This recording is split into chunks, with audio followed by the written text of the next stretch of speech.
36 বছর পর একটা কাপ জিতে এখন আমরা আন্ডারগ্রাউন্ডের বাস পাখি। কথায় আছে, ফকের একটু টাকার মুখ দেখলে মাটিতে পা পড়ে না, তেমন একটা দল আছে আর্জেন্টিনা।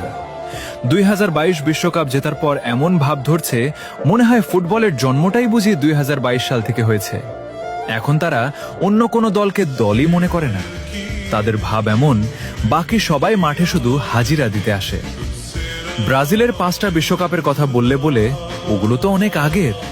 আরে ভাই, পুরনো বলে ইতিহাস কি ডিলিট হয়ে যায় নাকি? তারপর আবার বলে সব বাপদাদার অর্জন। আচ্ছা ভাই, ইতিহাসের কথা তুললে পুরনো কথাই তো আসবে। আর তোমাদের ইতিহাসে তো ডিয়েগো মারাদোনার সেই হাতের গোলের গল্প আছে। তবুও এত ভাব। আর আমাদের বাপদাদাদের ছিল জমিদারি, 5টা কাপ রেখে গেছে উত্তরাধিকার হিসেবে। If you don't mind, Argentina সাপোর্টাররা কি আবার করলে